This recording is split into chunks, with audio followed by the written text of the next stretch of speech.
요한복음 14장 18절로 24절까지의 말씀을 우리 함께 봉독하십니다. 나는 너희를 고아처럼 버려두지 아니하고 너희에게 다시 오겠다. 조금 있으면 세상이 나를 보지 못할 것이다. 그러나 너희는 나를 보게 될 것이다. 그것은 내가 살아있고 너희도 살아있을 것이기 때문이다. 그날에 너희는 내가 내 아버지 안에 있고 너희가 내 안에 있으며 또 내가 너희 안에 있음을 알게 될 것이다. 내 계명을 받아서 지키는 사람은 나를 사랑하는 사람이요 나를 사랑하는 사람은 내 아버지의 사랑을 받을 것이다. 그리고 나도 그 사람을 사랑하여 그에게 나를 드러낼 것이다. 가룟 유다가 아닌 다른 유다가 물었다. 주님께서 우리에게는 자신을 드러내시고 세상에는 드러내려고 하지 않으시는 것은 무슨 까닭입니까? 예수께서 그에게 대답하셨다. 누구든지 나를 사랑하는 사람은 내 말을 지킬 것이다. 그리하면 내 아버지께서 그 사람을 사랑하실 것이요 내 아버지와 나는 그 사람에게로 가서 그 사람과 함께 살 것이다. 나를 사랑하지 않는 사람은 내 말을 지키지 아니한다. 너희가 듣고 있는 이 말은 내 말이 아니라 나를 보내신 아버지의 말씀이다. 아멘. 할렐루야. 우리 하나님의 위대하신 구원을 찬양합니다. 내 안에 역사하시는 우리 한번 믿음으로 고백합시다. 시작. 내 안에 역사하시는 하나님의 구원을 찬양합니다. 형제님 안에 역사하시는 하나님의 구원을 찬양합니다. 우리 가정과 목장과 교회 역사하시는 하나님의 구원을 찬양합니다. 이 세상에 역사하시는 하나님의 구원을 찬양합니다. 마라나타. 아멘. 주 예수여 어서 오시옵소서. 할렐루야. 아멘. 우리 자, 성경은 하나님의 긍휼의 넘치는 자비, 무한한 긍휼의 사랑을 이렇게 말씀합니다. 함께 봉독하십니다.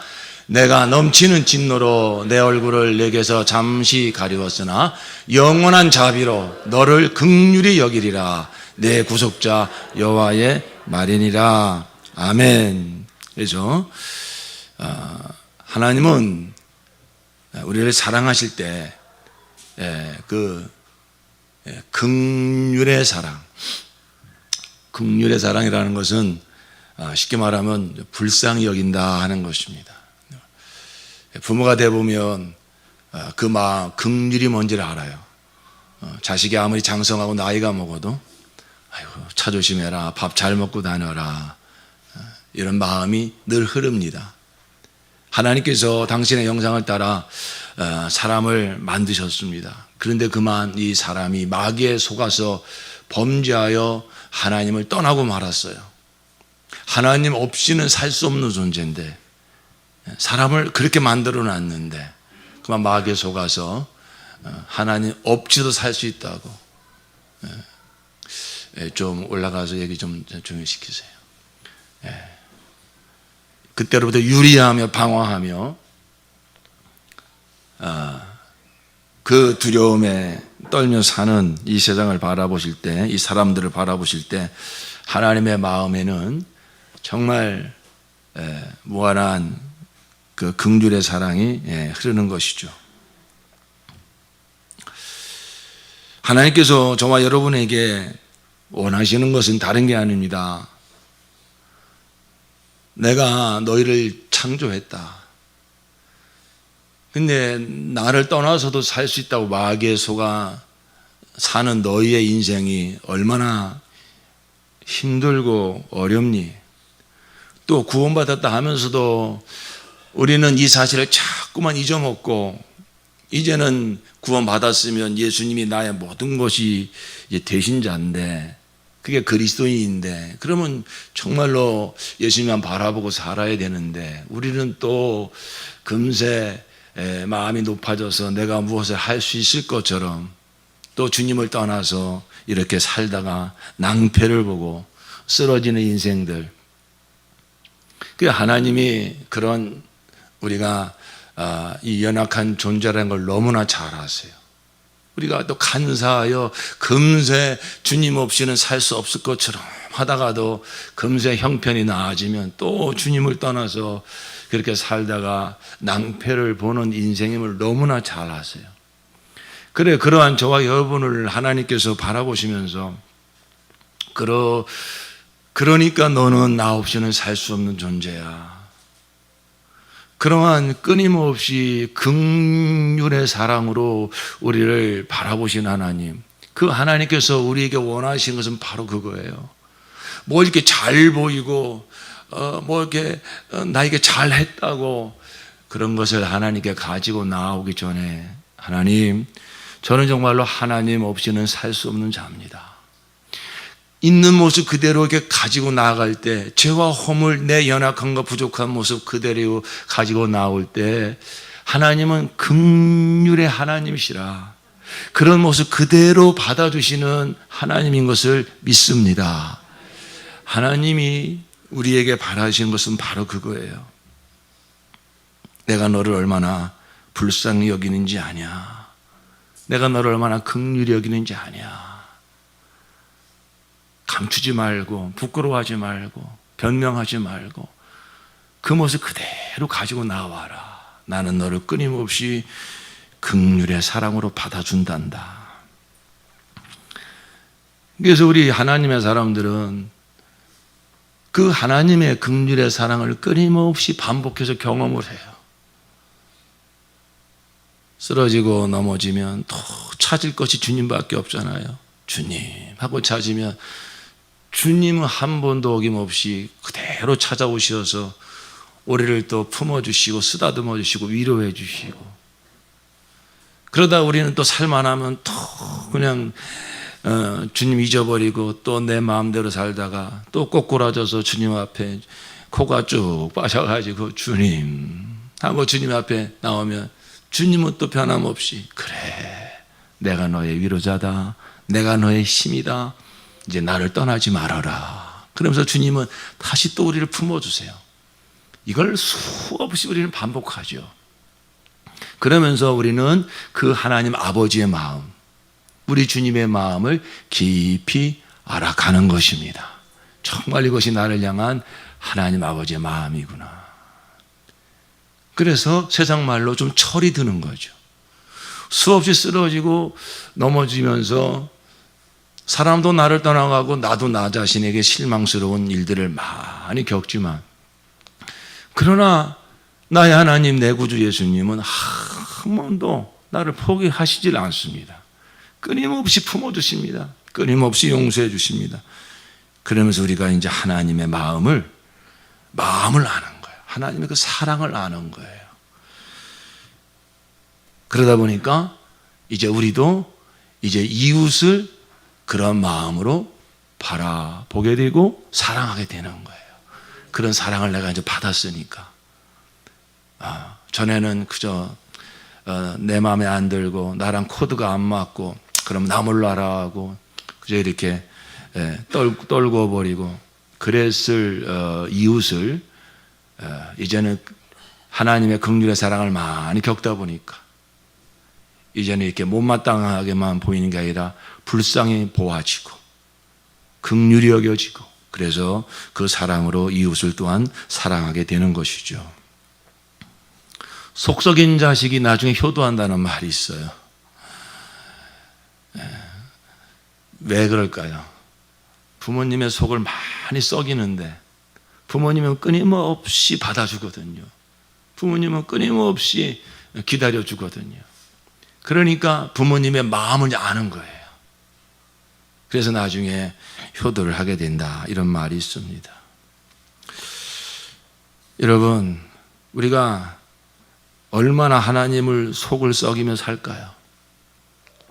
하나님이 어디 있어? 막 부정을 하고, 하나님이 계시면 이런 일이 있어? 자기의 짧은 지식을 가지고 하나님을 막 재단하고 판단하고 하나님 싫어하는 온갖 제약을 막 즐기고, 그런 이 세상을 바라보시는 하나님 마음이 어떨까요? 요놈들 봐라, 당장 다 이제 심판해가지고 지옥 보내버려야지, 그러실까요? 그렇지 않습니다. 여러분, 성경은 처음 읽으시다 보면 성경 신구약에 흐르는 하나님의 그 마음을 우리는 느낄 수 있어요. 하나님은 이런 세상을 바라보시면서 너무 마음 아파하시는 거예요. 우리가 이제 성경 몇 구절을 보겠습니다만은 정말 우리가 하나님을 오해하지 말아야 되겠습니다. 하나님을 오해하지. 호세아 선지자도 너희가 여호와를 아는 지식이 없어서 망한다 그랬어요. 마귀는 끊임없이 하나님을 오해하게 만들고 그래서 하나님께 가까이 나아가지 못하게 만들어요. 오늘 우리가 말씀을 통해서 하나님이 나를 얼마나 불쌍히 여기시는가, 얼마나 긍휼히 여기시는가, 우리 하나님 아버지의 심정을 깊이 깨달으시기를 축원합니다. 첫사람 아담이 범죄했습니다. 선악과를 따먹었습니다. 따먹는 순간에 하나님의 영광이 확 떠나니까 얼마나 자신의 모습이 초라하고 부끄러운지, 하나님이 얼마나 두려운지, 그는 하나님의 음성이 들릴 때 나무 뒤로 숨었다고 그랬어요. 자, 함께 주 하나님이 그 남자를 부르시며 물으셨다. 내가 어디에 있느냐? 그가 대답하였다. 하나님께서 동산을 거니시는 소리를 제가 들었습니다. 저는 벗은 몸인 것이 두려워서 숨었습니다. 오늘 성경 구절을 좀 여러 구절 이렇게 같이 읽으실 텐데, 여러분 좀 큰 소리로 함께 읽어주시면 저도 힘이 나고 여러분도 더 믿음이 생길 줄로 믿습니다. 자, 저 남자는 아담을 말하는 거죠. 아담이 숨었을 때 하나님께서 부르십니다. 내가 어디에 있느냐? 아담아, 내가 어디에 있느냐? 여러분, 그 아담을 찾으시고 부르시는 하나님의 심정이 어떤 심정이었을까요? 이놈 따먹지 말라고 하는 선악과를 따먹어 마귀 말을 들어 혼꾸녕을 내야지. 심판하려고 막 분노에 가득 차서 아담을 부르셨을까요? 결코 아닙니다. 너무 안타깝고 너무 정말 불쌍한 마음. 그렇게 어찌하여 네가 마귀의 말에 속아서 그렇게 이제 벌거벗은 몸이 되었느냐, 그런 마음을 가지고 부르시는 거죠. 그래서 그 아담은 내가 너무 벗은 몸이 너무 두렵고 부끄러워서 숨었습니다. 자, 그때 계속해서 하나님이 말씀하십니다. 시작. 하나님이 물으셨다. 내가 벗은 몸이라고 누가 일러주더냐? 내가 너더러 먹지 말라고 한 그 나무 열매를 내가 먹었느냐? 그 남자는 핑계를 대었다. 하나님께서 저와 함께 살라고 짝져주신 여자, 그 여자가 그 나무의 열매를 저에게 주기에 제가 그것을 먹었습니다. 여러분, 성경을 읽으실 때에 그 말씀하신 하나님의 심정을 이렇게 느끼면서 그 마음을 좀 느끼게 해달라고 그런 기도하시면서 성경을 보시길 바랍니다. 여러분, 저 말씀하신 하나님의 심정이 어떨까요? 그 하나님의 영광으로, 하나님의 형체로 지음받아서 그 하나님의 영광을 드러내며 살던 이 아담이 하루아침에 죄인이 되어버립니다. 그 하나님의 영광이 떠나가고 그 벌거벗은 몸, 초라한 몸이 돼가지고 부끄러워서 두려워서 어찌할 바를 모르는 그 아담을 바라보시는 하나님의 마음이 어떻겠습니까? 제가 벌거벗어서 두려워서 숨었습니다. 그 말을 듣는 하나님의 심정이 얼마나 아프겠냐. 내가 벗은 몸이라고 누가 일러주더냐? 내가 너도 먹지 말라고 한 그 나무 열매를 내가 먹었느냐? 그 처참한 모습, 그 초라하고 그 부끄러운 모습에 벌벌 떨고 있는 그 사람을 보면서 하나님 아버지의 마음도 억장이 무너지는 거죠. 그런 하나님의 심정. 그때에 저 아담이 하나님의 마음을 좀 알았더라면, 하나님은 지금 심판하려고 찾아오신 것이 아닙니다. 그때부터 구원하시려는 뜻이 있잖아요. 그런데 이 사람은 하나님의 마음을 몰라요.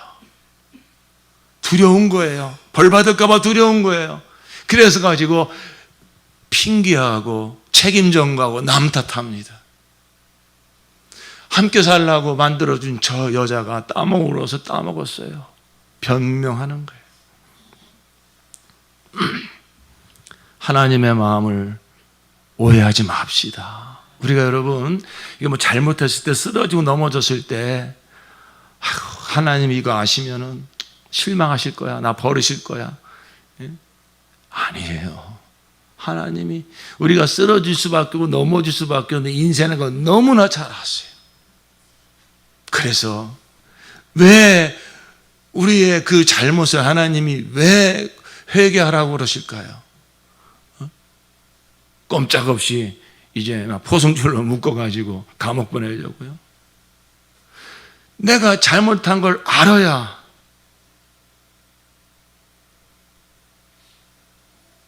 그런 죄를 다시는 짓지 않을 수 있고, 내가 잘못한 걸 알고 하나님께 솔직히 고백을 해야 하나님의 용서를 받고 하나님의 긍휼의 사랑을 우리가 누릴 수 있기 때문이죠. 여러분, 누가복음 15장에 보면 집 나간 탕자 얘기가 나옵니다. 처음엔 신나가지고선 룰루랄라 하면서 아버지한테 내 몫의 유산 다 달라고 그래가지고 처음에는 얼마나 신나게 살았을까요? 그러다가 돈 다 떨어지고 친구 다 떠나가고 먹고는 살아야 되니까 돼지 치는 일을 하는데, 돼지가 먹는 쥐엄 열매 하도 배가 고프니까 그거 먹다가 이게 내가 지금 무슨 신세인가, 내가 아버지 집에 가면은 정말로 배불리 먹고 살 수 있는데 내가 돼지보다 못한 신세가 돼 있다니, 그러면서 그 아버지 집으로 돌아갈 생각을 하지 않습니까? 만약에 어떤 사람이 그 탕자한테 찾아와 가지고서 너 아버지 집에 돌아갈 생각하지 말아라, 너 아버지 그 재산 달라고 그래가지고 다 탕진한 거 네 아버지가 다 소식 듣고 너 돌아오면 다리 몽둥이 분질러 버린다고 지금 작대기 들고 있어. 만약에 그 탕자를 찾아와서 누가 그런 소리 한다면, 그 아버지가 그 소리를 들었다면 어떻게 하겠습니까? 누가 어떤 놈이 그런 소리 하냐고. 그런 소리 하는 놈을 다리 몽둥이를 분질러 버리지 않겠습니까? 여러분, 이게 마귀의 속삭임이에요.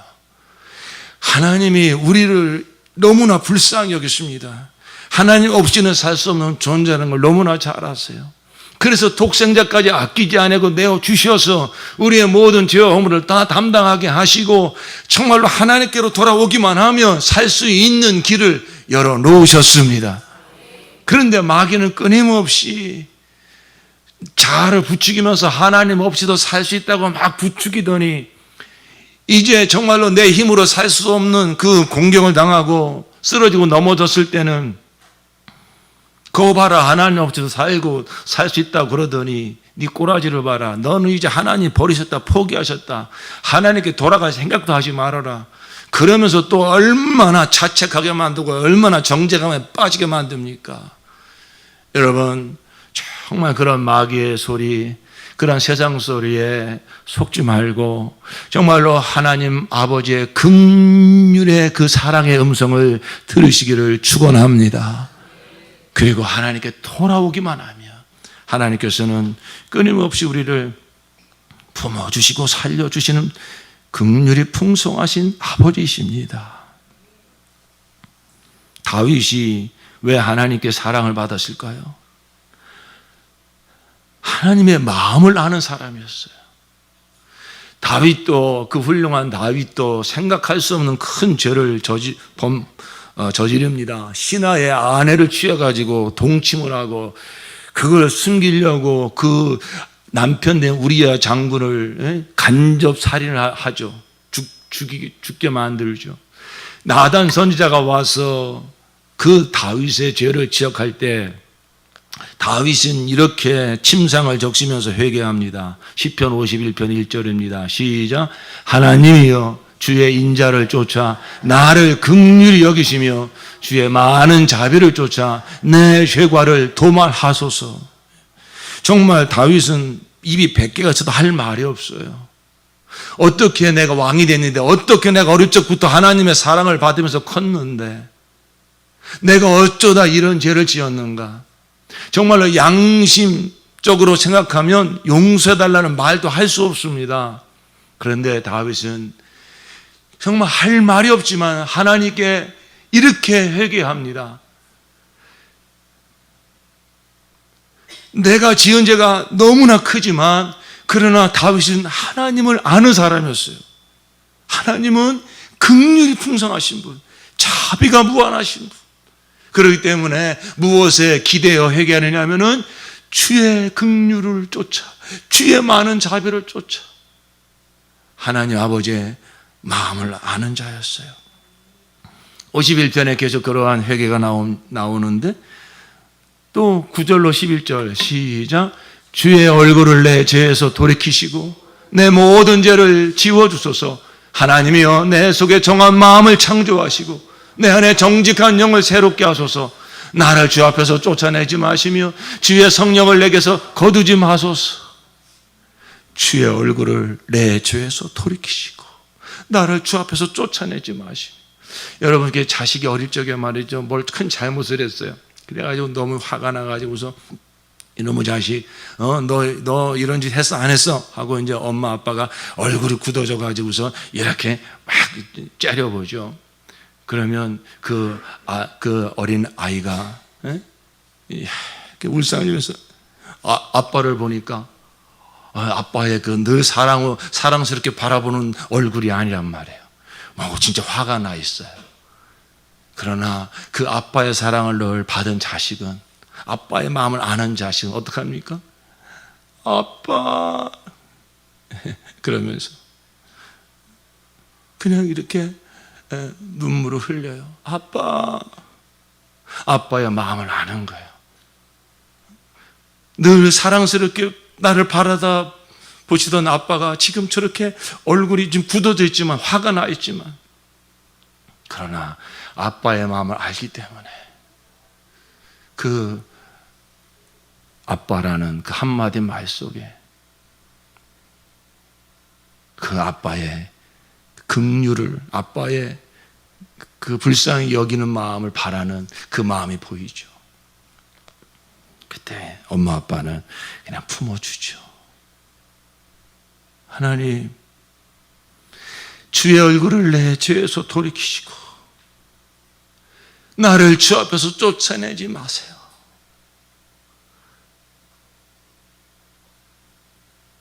그 하나님의 마음. 그래서 하나님께서는 다윗을 가리켜서 저는 내 마음에 합한 자다, 이런 말씀을 하세요.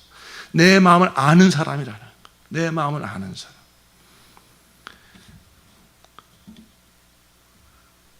근데 대비가 되는 사람이 있죠. 사울왕. 그도 잘못을 범했을 때 하나님께서 사무엘 선지자를 통해서 그의 잘못을 이렇게 지적했을 때 사무엘은 어떻게 반응을 하죠? 그냥 하나님이 나를 버리셨구나. 그냥 그게 두려운 거예요. 하나님의 긍휼의 사랑을 몰라요. 그리고 백성들로부터 하나님 나를 버렸다고 하는 사실이 알려질까 봐 그게 두려운 거예요. 지금 하나님과 나와의 관계가 중요한 게 아니라 내가 이 왕의 자리에서 쫓겨날까 봐, 백성들한테 불신당할까 봐. 정말로 중요한 건 하나님과 나와의 관계인데, 그 순간에 하나님이 그 잘못을 이렇게 드러내는 것은 용서하시려고, 긍휼의 사랑으로 품어주시려고 그러한 기회를 주신 건데, 그걸 변명하고 합리화시키고 남 탓하고 책임 전가하고, 우리 사람들은 그런 식으로 반응을 해요. 다 하나님을 몰라서, 하나님의 마음을 몰라서. 자식들도요, 어릴 적에는 그저 순전한 마음을 가질 때는 그 엄마 아빠가 정말로 자기를 정말 사랑한다는 그 마음을 순전히 가지고 있을 때는 너 이거 혼을 내키면은요 다른 생각하지 않습니다. 엄마 제가 잘못했어요. 아빠 제가 잘못했어요. 그러면 다 용서받아요. 그리고 다 어떻게 보면 부모님과 관계가 더 회복이 돼요. 근데 이 자녀들도 말이죠, 이렇게 머리가 굵어지고 자기 생각이 이렇게 많이 생기다 보면요, 솔직하게 내 잘못했다고, 제가 잘못했습니다 이렇게 말하는 자식들이 별로 없어요. 저 누나가 그랬다고, 형이 시켜서 그랬다고. 그리고 나중에는 막 대들기도 하고 말이죠. 그때 부모의 마음이 얼마나 억장이 무너집니까? 그거 홍구녕 내려고 한 게 아니잖아요. 벌써 다 부모님이 뭘 말할 때는 이미 용서할 준비를 하고 긍휼의 사랑으로 하는 거죠. 우리 하나님을 오해하지 맙시다. 하나님 오해하지 맙시다. 하나님과의 관계도 사람과의 관계도 여러분이 뭘 이렇게 잘못을 했으면 여러분을 이렇게 지적을 받으면 그냥 한마디만 잘 하면은 그 관계가 다 좋아질 수 있어요. 뭐라고요? 제가 잘못했습니다. 용서해 주세요.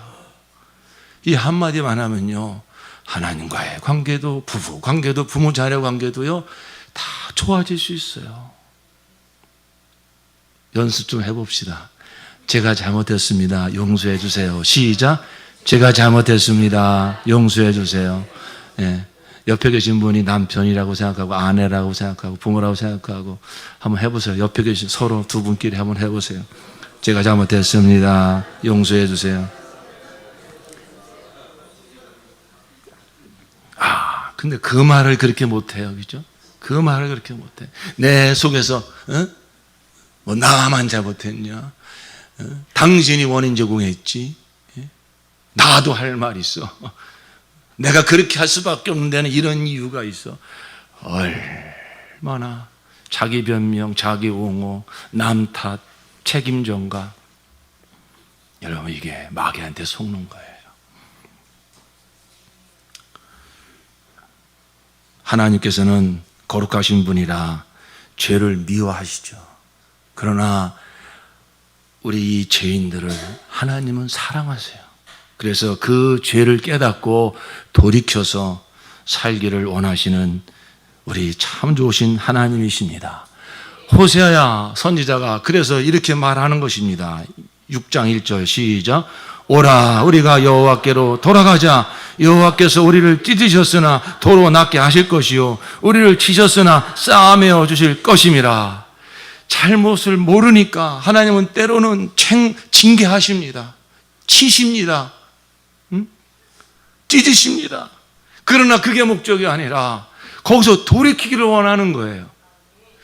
여러분 구약시대 선지자들이 한결같이 그 이스라엘 백성들에게 하시는 말씀은 하나잖아요. 회개하고 돌아오라는 거예요. 회개하고 돌아와라. 모르니까 하나님이 말로 해서 뭘 못 알아들으니까 때로는 질병도 때로는 전쟁도 때로는 환난도 주시면서 채찍질 하시는 거예요. 그러나 하나님께서는 돌아오기만 하면 치유하시고 싸매어 주세요.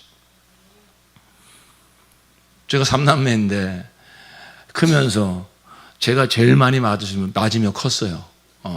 맞을 짓을 제가 많이 했어요. 생각해보니까.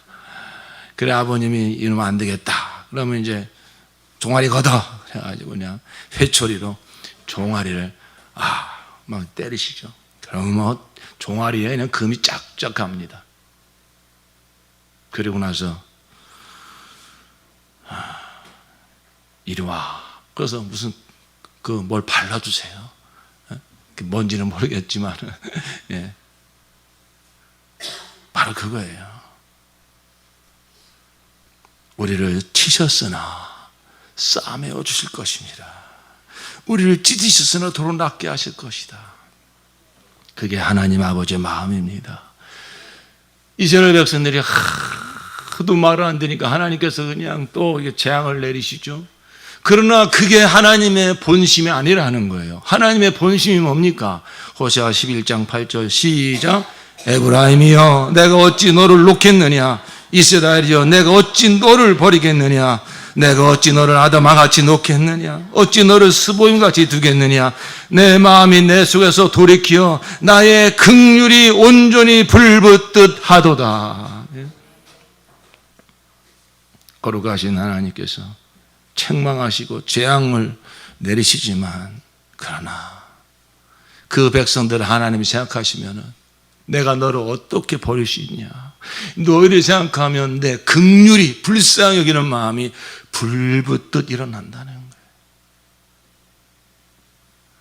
자식이 하도 말을 안 들어서 이놈의 새끼 집 나가. 그렇게 부모가 말을 하지만 아이고 이놈이 이 애비 마음 좀 알아. 먹고 좀 정신 좀 차리고 돌아오면 얼마나 좋을까. 그 하나님 아버지의 마음이 우리 부모님들에게 다 있죠. 하나님께서 구약시대 때 그 수많은 희생제물을 드리게 하십니다. 뭘 말하는 겁니까? 이 죄에 사로잡혀 사망에 사로잡혀 마귀에 사로잡혀 늘 부끄러워하고 늘 두려워하고 늘 참된 평안을 누리지 못하는 우리 인생들을 하나님이 긍휼히 여기셔서 어느 정도로 이제는 독생자를 내어주셔서 그를 우리의 대속물 되게 하셔서 우리를 모든 죄와 사망에서 구원하시려고 하는 하나님의 긍휼의 사랑이 구약시대 모든 그 짐승의 희생제물에 넘쳐 흐르고 있습니다. 그 하나님의 독생자 우리 주 예수께서 이 땅에 오셨을 때 그의 공생애를 보면 하나님의 긍휼의 사랑이 예수님의 모든 생애와 말씀 가운데 넘쳐 흐르고 있어요. 마태복음 9장 36절 예수께서 무리를 보시고 그들을 불쌍히 여기셨다. 그들은 마치 목자 없는 양과 같이 고생에 지쳐서 기운이 빠져 있었기 때문이다. 예수님은 세상을 인생들을 보시면서 하나님을 떠나 하나님을 모르는 인생들이 목자 없는 양처럼 유리하고 방황한 인생들을 보시면서 날 불쌍히 여기셨어요. 여러분, 그 주님을 만나는 방법이 무엇이실까요? 우리를 불쌍히 바라보시는 그 주님을 만날 수 있는 길이 무엇일까요? 내 있는 모습 그대로 가지고 나아가는 거예요. 여러분, 저나 여러분이나 우리의 삶을 이렇게 깊이 들어가 보면요, 연약한 구석이 다 있어요. 불쌍한 구석이 있어요. 다 상처가 있어요. 아픔이 있어요. 외로움이 있고 공허함이 있어요. 우리가 구원받았다 할지라도 예수로 채워지지 못한 그 삶의 영역에 여전히 두려움이 있고 부끄러움이 있어요. 여러분, 그런 것을 우리가 주님을 만나면 주님께서 다 치유하시고 회복시켜 주시고 당신의 그 정말로 생명과 복으로 채워 주실 줄로 믿습니다. 그 주님을 만날 수 있는 길이 무엇일까요? 있는 모습 그대로 가지고 나아가 주여 저를 불쌍히 여겨 주시옵소서. 이 말을 진실로 할 수 있으면 되는 거예요. 다른 말이 필요 없어요. 여러분, 예수님 공생의 당시에 예수님을 만난 사람들이 한결같이 한 얘기가 뭡니까? 다윗의 자손 예수여 나를 불쌍히 여겨주세요. 나를 불쌍히 여겨주세요. 그 말한 사람들은 다 예수님 만났잖아요. 마태복음 9장 27절 시작. 예수께서 거기에서 떠나가실 새 두 맹인이 따라오며 소리질러 이르되 다윗의 자손이여 우리를 불쌍히 여기소서 하더니 예수님 만난 사람들은 다 이 고백을 했어요. 어느 날은 그 성전에 그 바리새인과 그 세리가 나와서 기도하는 모습을 예수님께서 이렇게 비유로 말씀하시죠. 누가복음 18장 13절 시작. 세리는 멀리 서서 감히 눈을 들어 하늘을 쳐다보지도 못하고 다만 가슴을 치며 이르되 하나님이여 불쌍히 여기소서. 나는 죄인이로소이다 하였느니라. 내가 너에게 이르노니 이에 저 바리새인이 아니고 이 사람이 의롭다 하심을 받고 그의 집으로 내려갔느니라. 무릇 자기를 높이는 자는 낮아지고 자기를 낮추는 자는 높아지리라 하시느니라. 아멘. 겉으로는 의로운 것 같고 겉으로는 완벽한 것 같지만은 사람으로 태어난 존재치고 그 속에 두렵고 부끄럽고 죄와 허물이 없는 인생이 없어요. 하나님은 그걸 다 아시는 거예요. 그래서 그런 인생들을 불쌍히 여기셔서 거기서 우리를 구원하시려고 우리를 찾아오신 거예요. 그런데 그 하나님 앞에 여전히 나는 저 세리 같지 않다고, 나는 뭐도 잘하고 이렇게 마음이 높아져서 자기를 자랑하고 있으니 그런 사람은 하나님을 만날 수 없다는 거예요. 자기 스스로 자기를 속이고 있는 거예요. 있는 모습 그대로 다 내어놓고 가슴을 치면서 감히 하늘도 쳐다보지도 못하면서 솔직한 거죠. 하나님, 나를 불쌍히 여달라고. 그러한 자가 구원을 받고 그런 자가 의롭다함 받고 그런 자가 천국에도 들어갈 줄로 믿습니다.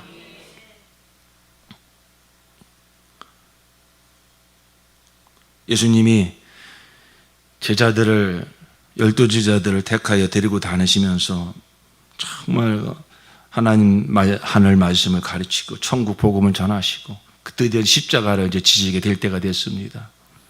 제자들이 갑자기 막 이제 심란한 겁니다.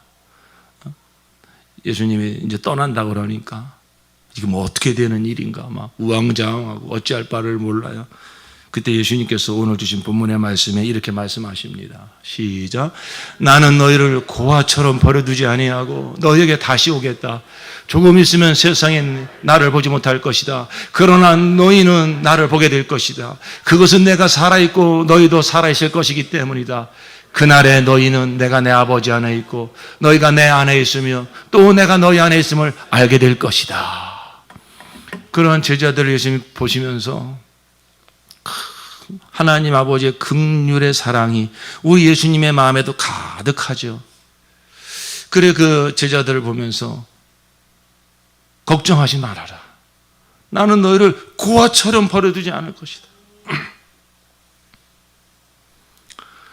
혹시 고아로 자라신 분 계십니까?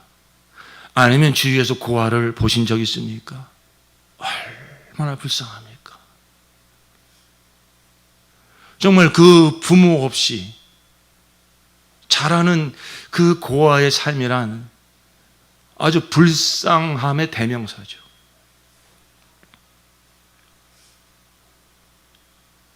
우리 큰아들 지환이를 어릴 적에 저희 집사람이 천안에 무슨 세미나한 것을 갔다가 잊어버렸어요. 저는 그때 중국 선교하고 있을 때고 막 전화가 온 거예요. 뭐 어찌할 뻔 벌벌벌 떨면서 지환이를 잃어버렸다고. 왜냐하면 그 교회가 이제 지하에 있었는데 엄마는 거기서 뭐 세미나 참석하고 있으니까 그때 뭐 한 5살이나 됐을까요? 4살. 밖에 나가서 그 밖에 놀이터에서 이제 놀다가 갑자기 비가 온 거예요. 그러니까 같이 놀던 애들이 전부 이제 집으로 갔는데 이 지환이는 어디로 갈지를 모르고 그냥 엉엉 울면서 막 그냥 길거리를 헤맨 거예요. 그러니까 어떤 이제 아줌마가 파출소를 이제 데려다 놓은 거예요. 그러니 뭐 이제 그 순간에는 이제 뭐 얼마나 당황스럽겠습니까? 나중에 저희 우리 사모님이 이제 하는 얘기가 그때 마음이 너무 찢어질 듯이 아팠는데 이 아이가 이제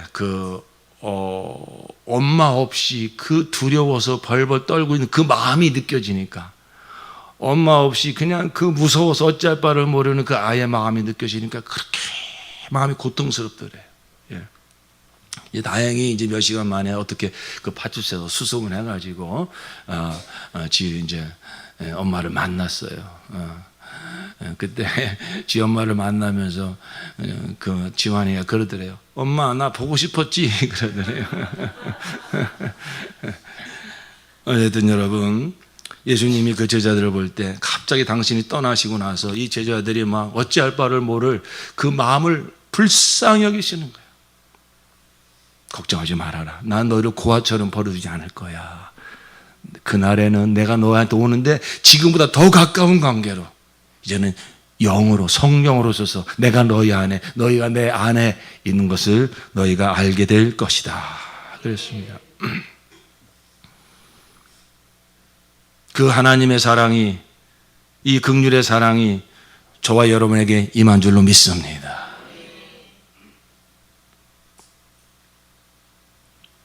드디어 예수님께서 정말 우리를 긍휼히 여기셔서 이 부끄러움과 두려움의 삶, 죄와 사망에 사로잡힌 삶, 마귀의 종로로 타는 세상의 종로로 타는 이 삶에서 우리를 이제는 완전히 구원해 주시려고 십자가에 달려 피 흘려 죽으셨습니다. 누구든지 하나님이 나를 이토록 사랑하시구나, 이렇게 나를 긍휼히 여겨주시는구나, 독생자를 내어주시기까지 지금 나를 부끄럽게 만들고 두렵게 만드는 이 모든 죄와 사망에서 십자가에서 흘리신 내 구주 예수의 피가 나를 자유케 하였습니다. 정말 내가 100번을 넘어지고 10,000번을 넘어진다 할지라도 나의 이 연약함과 부끄러움이 다 담당하시고 십자가에서 흘리신 예수의 피, 바로 그것은 하나님 아버지의 긍휼의 사랑이니 그 하나님의 긍휼의 사랑, 예수의 피를 힘입어 하나님께 나아가면 하나님은 언제든지 나를 만나 주십니다. 여러분, 이것이 저와 여러분의 변치 않는 믿음이어야 될 줄로 믿습니다. 그래서 히브리서 10장에 이렇게 말씀하십니다. 시작. 그러므로 형제 자매 여러분, 우리는 예수의 피를 힘입어서 담대하게 지성소에 들어가게 되었습니다. 예수께서는 휘장을 뚫고 우리에게 새로운 살 길을 열어주셨습니다. 그런데 그 휘장은 곧 그의 육체입니다. 그리고 우리에게는 하나님의 집을 다스리는 위대한 제사장이 계십니다. 그러니 우리는 확고한 믿음을 가지고 참된 마음으로 하나님께 나아갑시다. 우리는 마음에다 예수의 피를 뿌려서 죄책감에서 벗어나고 맑은 물로 몸을 깨끗이 씻었습니다. 할렐루야. 하나님의 긍휼의 사랑이 말로만 하신 것이 아니에요. 그저 먹고 있고 마시는 것에만 책임져 주신 게 아니에요. 근본적인, 우리를 부끄럽게 만들고 우리를 두렵게 만들고 우리를 정죄하는 이 죄와 사망에서 하나님의 긍휼의 사랑은 독생자를 아낌없이 내어주시고, 예수님은 우리를 불쌍히 여기셔서 우리를 거기서 영원히 해방시켜 주시려고 십자가 달려 피 흘려 죽으심으로 그 피가 우리의 모든 죄를 사하셨으며 하나님께 이제 담대히 나갈 수 있는 길을 열어주셨습니다. 하나님의, 나를 향한 하나님의 긍휼의 사랑이 뭐냐고요? 예수의 피예요. 나를 그렇게 긍휼히 여겨주시는 거예요. 우리는 이 확고한 믿음, 이 참된 마음, 사람들이 나를 보고 하는 소리에 휘둘리지 마시고 내 양심에 속지 마시고, 아무리 내가 천박하고 허물이 많고 부끄러운 그런 모습이 많이 있다 할지라도 죄가 많은 곳에 은혜가 더하다고요. 그 죄를 솔직히 하나님 앞에 나아가서 고백할 수만 있으면 하나님의 넘치는 긍휼과 무한한 자비는, 십자가에서 흘린 예수의 피는 우리의 모든 죄와 허물을 다 덮고 다 치유하시고 다 회복하시고 예수의 사람으로 우리를 일으켜 주십니다. 이 확고한 믿음, 이 참된 믿음, 이 마음을 가지고 하나님께 나아가자. 하나님의 긍휼의 사랑은 이미 우리의 영혼에 뿌려져 있어요. 예수의 피로.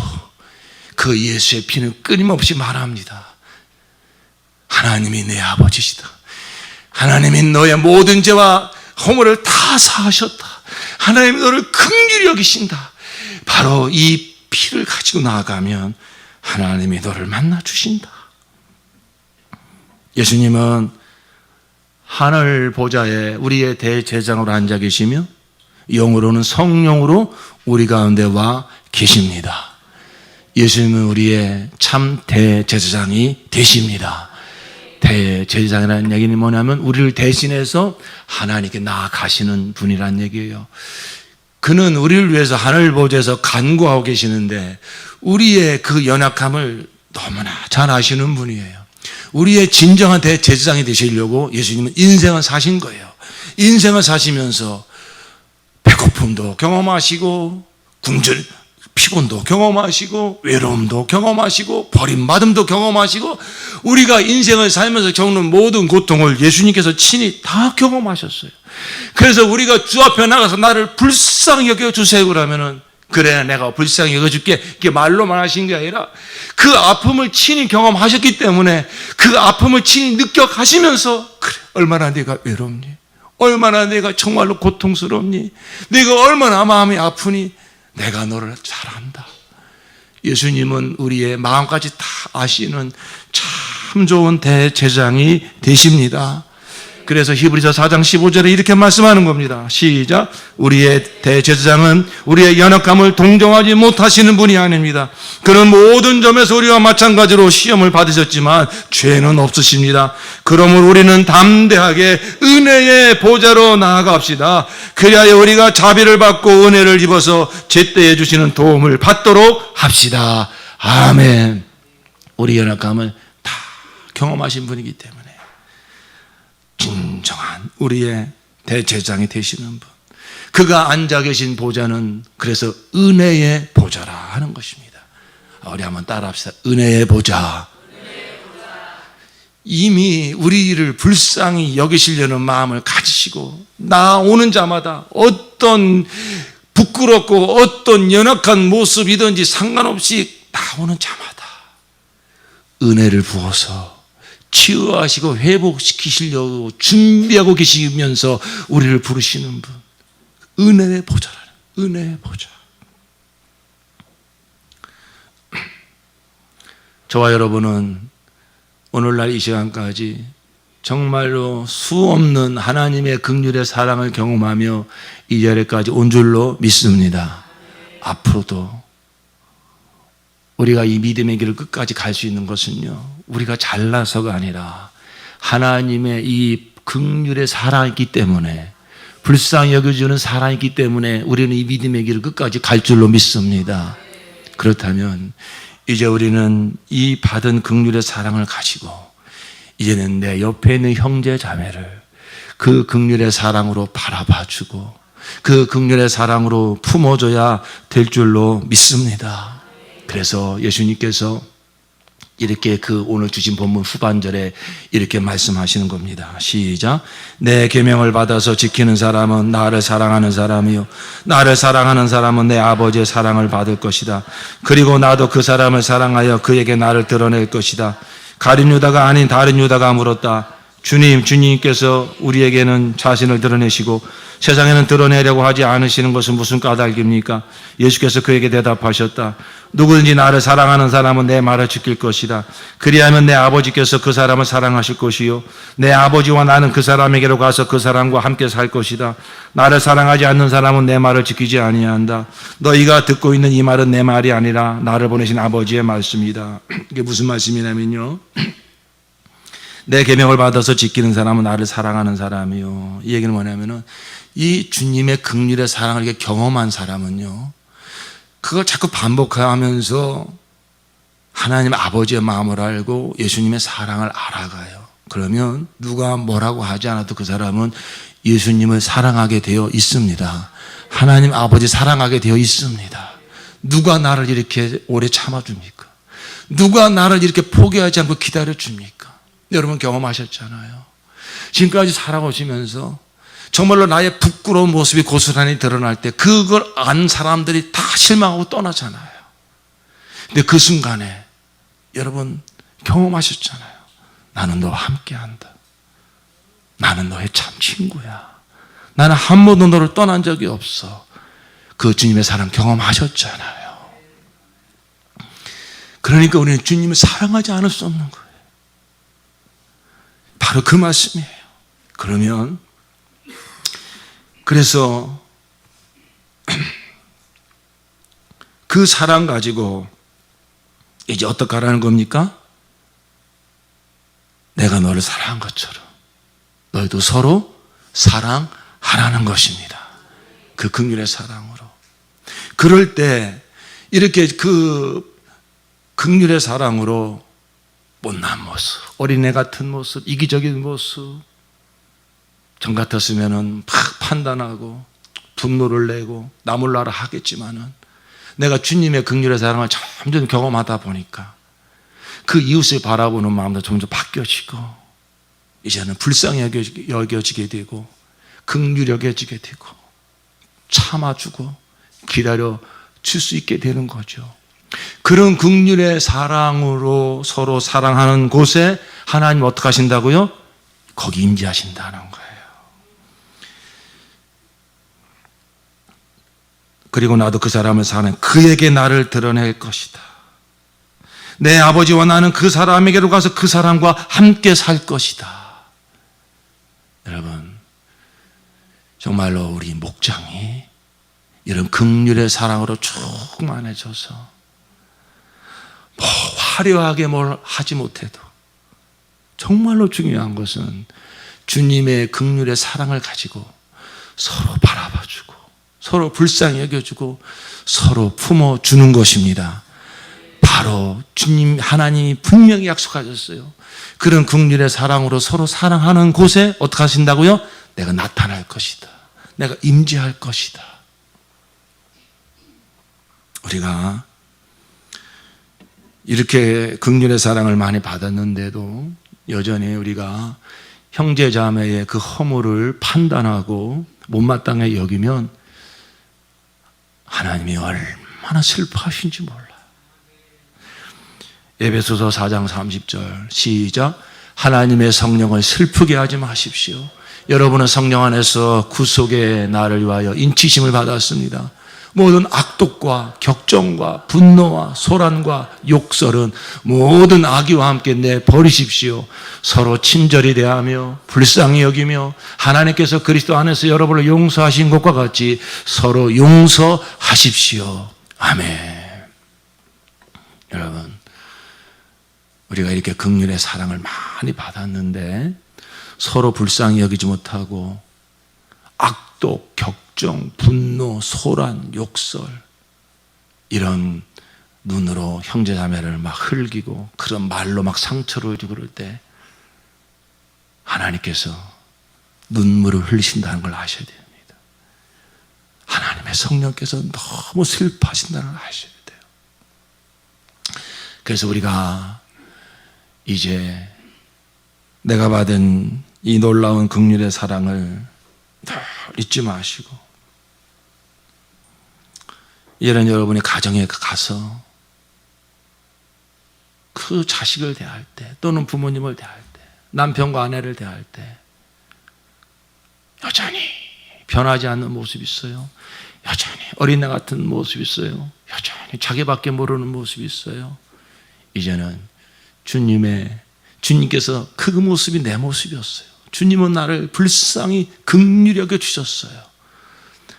우리가 그런 모습이 나타날 때 주님의 긍휼의 사랑으로 바라봐 주시고 불쌍히 여겨 주시고 품어 주시기를 축원합니다. 잔소리한다고 절대 안 변합니다. 사랑만이 사람을 변화시키는 거예요. 사랑만이. 십자가 사랑만이. 무엇보다 하나님께서 이제 우리 목장을 통해서 십자가 복음의 열매를 이제 맺게 해주시겠다고. 그게 뭘까요? 바로 십자가 복음, 나는 죽고 예수로 사는 사람, 하나님의 긍휼의 사랑을 받은 자답게 이제는 목장에 가가지고 서로를 그렇게 불쌍히 바라다 보죠. 아이고, 아무개 성도님 얼마나 힘들어요. 몸이 아픈 사람 보면 내가 아픈 것처럼 얼마나 아프냐고. 자식 문제 때문에 속속하는 형제 자매가 있으면 아이고 내 일처럼 얼마나 괴롭냐. 얼마나 다른 문제도 아니고 자식이 그러니 얼마나 마음이 아프냐고. 그냥 같이 끌어안아주고. 이게 바로 서로 불쌍히 여겨주는 거예요. 서로 긍휼히 여겨주는 거예요. 목장을 통해서 십자가의 복음의 열매가 드러난다. 다른 거, 무슨 어마어마한 걸 말하는 게 아니에요. 이 십자가 복음이 실제가 되는 사람들, 그 십자가의 용서를 받고 십자가의 긍휼의 사랑을 받은 자들이 이제는 그 사랑 가지고 그 용서를 가지고 서로 용서하고 서로 불쌍히 여기고 서로 품어줄 때에 바로 거기에 하나님의 임재가 충만하고 거기에 하나님의 나라가 이루어질 줄로 믿습니다. 세상은 그렇게 하고 싶어도 못해요. 그래서 본문의 말씀에 이 말씀이 그래서 들어가 있는 것이요. 가룟 유다가 아닌 다른 유다가 주님께서 우리에게는 자신을 드러내시고 세상에는 드러내려고 하지 않으신다는 게 무슨 까닭입니까? 그러니까 예수님께서 하시는 말씀이 나를 사랑하지 않는 사람은 내 말을 지키지 아니한다.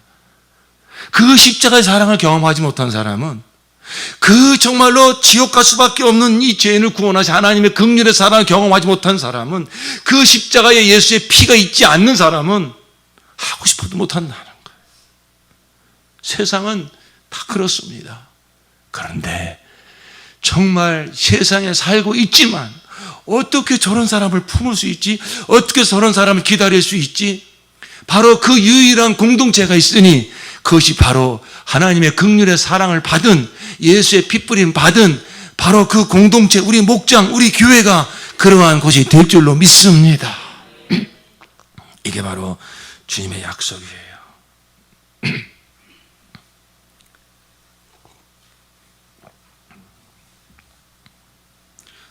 우리가 지금 두 초원으로 나눠졌는데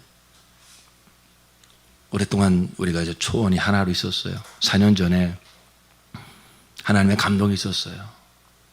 초원으로 이렇게 모이면 서로 좀 불쌍히 여기고 서로 허물을 덮고 이렇게 힘을 얻고 그래야 되는데 뭐 그런 시간도 있었지만은 왠지 초원 모임 하고 나면은 막 힘들어 하는 거예요. 저도 막 힘들어요. 우리 사모님도 너무 힘들다고. 초원 모임 막 정말 가기 힘들다고.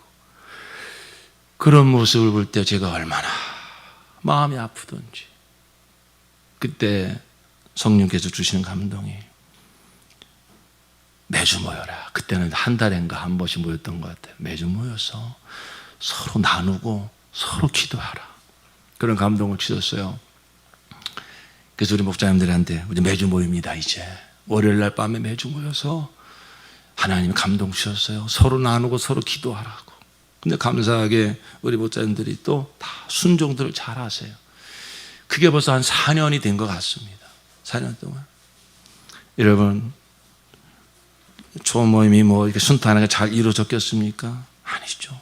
그냥 서로 아직도 치유되지 않은 아픔이 있고 상처가 있어요. 그거 잘 드러내려고 하지 않아요. 또 그것을 드러냈을 때 품어주면 좋은데 그렇지 못한 모습도 있어요.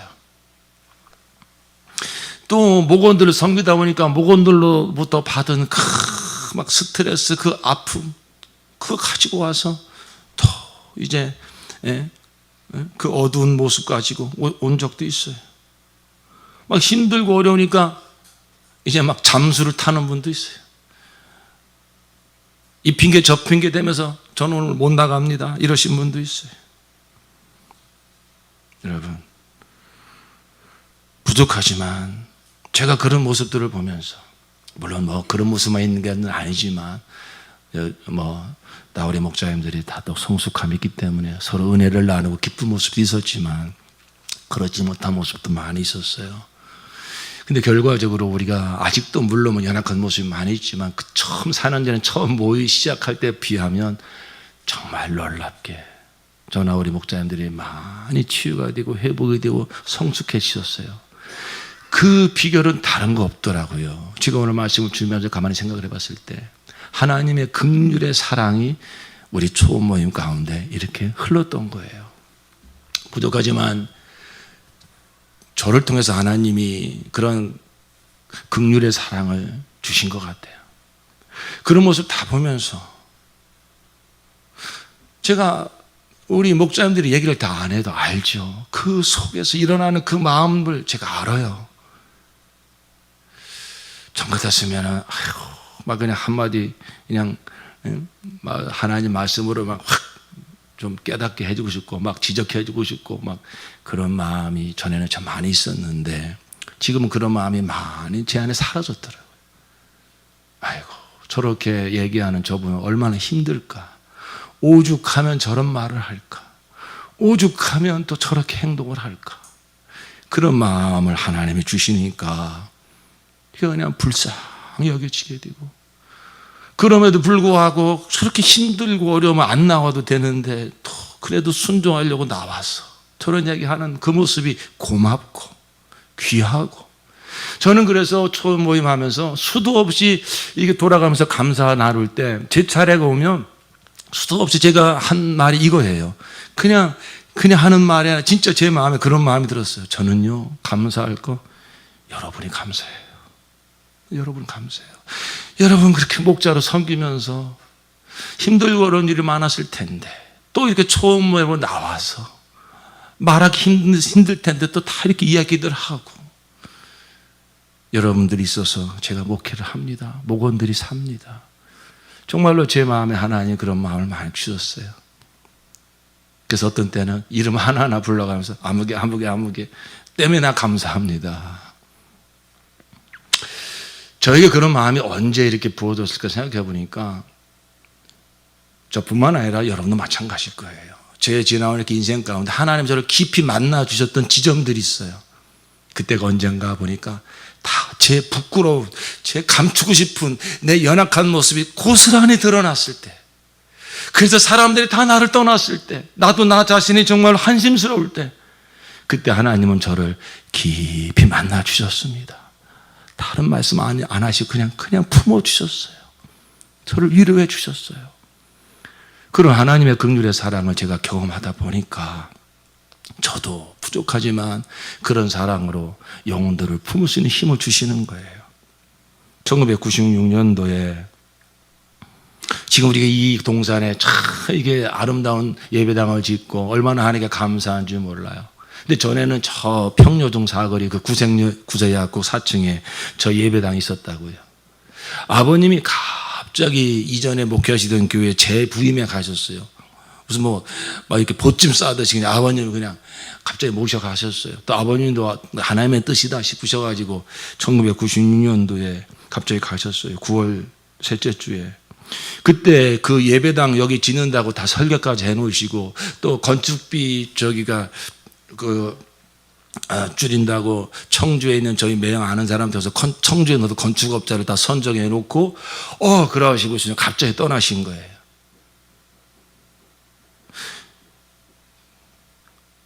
그리고 제가 담임 목회자가 된 1996년도 9월 셋째 주에 그 예배 드리고 도시락 싸가지고 여기 와가지고서 나무 베기 시작했다니까요.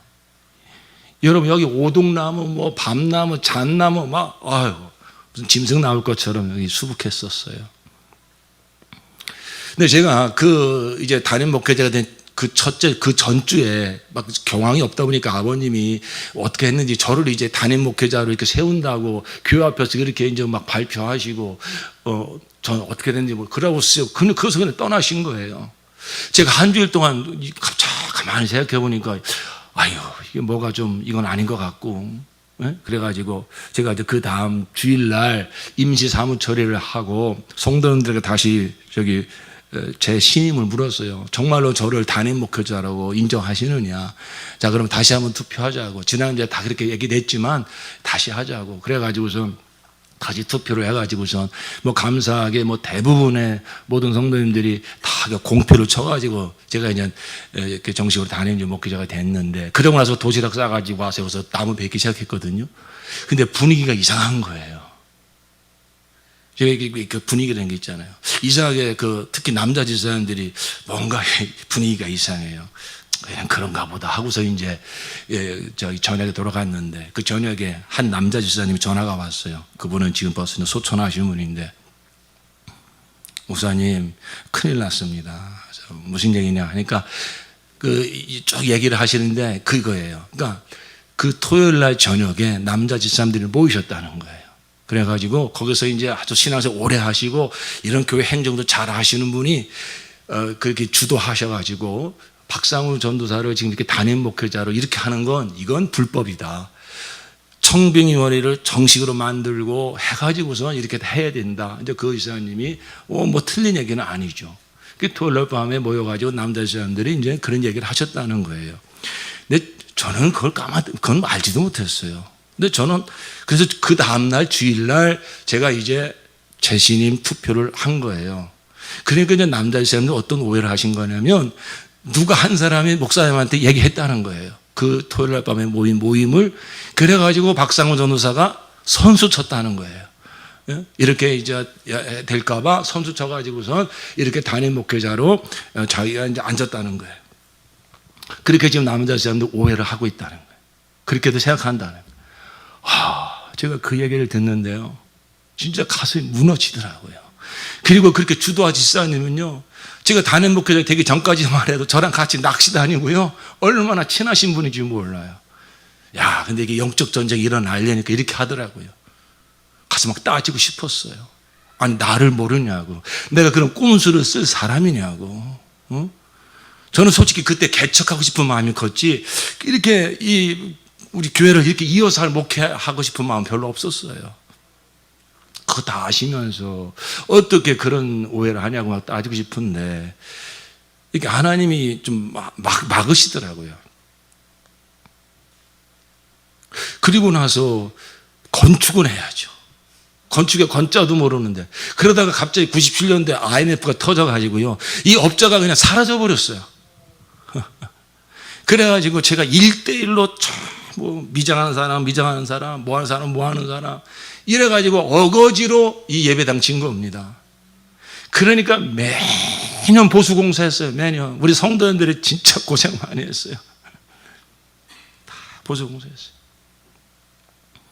제가 김진욱 목사님한테 감사한 것 중에 하나가, 그때 그 남자 사람들 그러고 났는데 건축은 해야 되니까 제가 건축위원이 그래도 모이자고, 그 다음 날인가 월요일 날인가 화요일 날인가 이렇게 거기 어디 식당에서 모이자고 그랬는데, 그 자리에 가니까 아무도 안 오시더라고요.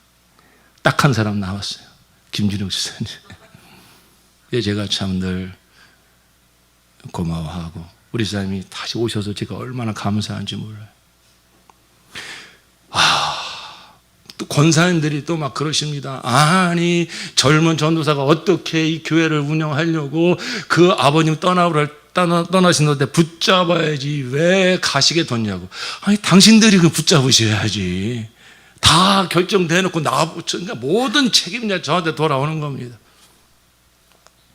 나중에 여기 와서 그래, 또 내가 아직 젊음이 있으니까 또 예배당신데 뭐 도와주고. 그때 이렇게 새벽에 무릎을 꿇으면요, 그냥 눈물만 쏟아져요. 성도님들 마음도 제가 이해가 되죠. 갑자기 단임 목자가 바뀌었으니 얼마나 그게 심란하겠습니까? 저 젊은 전도사가 어떻게 목회나 제대로 할까? 얼마나. 그때 또 저희 집은 말이죠, 예람이가 이제 2살인가? 그리고 또 우리 사모님은 또 지환 임신하고 있고, 집에 오면 제가 집을 신경 쓸 수가 없어요. 그러니까 또 사모님은 사모님대로 힘든 거예요. 남편이 와서 뭐 하나 도와주는 것도 없고, 교회를 가나 가정에 들어가나 정말 저는 너무 힘들었어요. 그러니까 새벽에 무릎만 꿇으면 눈물이 그렇게 흘러요. 그때 제가 배운 찬양이, 잠시 우리가 함께 부를 하나님의 사랑을 사모하는 자. 하나님의 사랑을 사모. 그 찬양이 그때 막 처음 나오기 시작을 했어요. 그 찬양이 얼마나 막 저를 위로해 주는지, 그 찬양을 부르면서 얼마나 울었는지 몰라요. 그때 이곳으로 이렇게 예배당 옮길 때 처음에는 성도님들이 다 따라왔어요. 근데 거의 한 70-80%는 떠나신 것 같아요. 지금 이렇게 끝까지 함께 그때 예배당 지을 때, 제가 이렇게 정말로 어린 전도사일 때 함께 해주시고, 함께 눈물 흘려주시고, 함께 땀 흘려준 성도님들이 정말 너무 감사하죠. 그래서 97년도에 이렇게 여기 이제 예배당 다 짓고, 저 목사 안수 받으면서 입당 예배 드릴 때 이 찬양을 부르면서 저도 울고 우리 성도님들도 울고 그렇게 드렸던 기억이 납니다. 그것뿐만이 아니죠. 뭐 제가 늘 말씀드렸던 군대 논산 훈련소 시절하며, 또 2007년도에 예배당 중축할 때며, 하여튼 이렇게 힘들고 어려울 때마다, 제 부끄러운 모습이 드러날 때마다 하나님은 한 번도 저를 떠나지 아니하시고, 그때 새벽에 무릎 꿇어 눈물 철철 흘리면서 기도하면 주님의 따뜻한 품이 느껴졌어요. 내가 너와 함께한다. 내가 너를 도와준다. 그러면서 그 모든 힘든 시간을 이겼습니다. 그래서 주님이, 제가 겉으로는 멀쩡해도요, 진짜 많은 목사님들 간증을 들어보면 정말로 하나님 쓰실 만하다. 근데 저는 이것도 아니고 저것도 아니고 뭐가 뜨거운 것도 없고 무슨 극적인 경험도 없고, 그러면서 속으로는 아주 교만하고 잘난 척하고, 진짜 가장 쓸만하지 못한 사람이 저예요. 저는 제가 알아요. 근데 하나님이 저를 오래 참아주시고 기다려주셔서 이렇게 목회자로 쓰신 것. 그래서 이런 사람도 목회할 수 있다. 정말로 나를 정말 고소장에 다 까발린다면 어떻게 저런 사람을 하나님이 목회자로 쓰실까? 그런 사람 중 한 사람이죠. 하나님의 긍휼의 사랑입니다. 그래서 우리 성도님들을 대할 때 아직도 부족한 모습이 많이 있지만, 제가 그런 긍휼의 사랑을 입었기 때문에 긍휼히 여기는 마음을 주시고 오래 참아줄 수 있고, 그래서 지금까지 목회를 한 줄로 믿습니다. 우리 한번 기도하실 때 저뿐이겠습니까? 하나님의 사람이라면 예외 없이 하나님의 긍휼의 사랑으로 모든 힘든 시간들을 이기셨고 여기까지 온 줄로 믿습니다. 이제 주님 그 긍휼의 사랑으로 내가 가정에서 목장에서 직장에서 내게 주신 그 사람들, 내게 허락한 그 사람들 긍휼의 사랑으로 품게 하여 주시옵소서.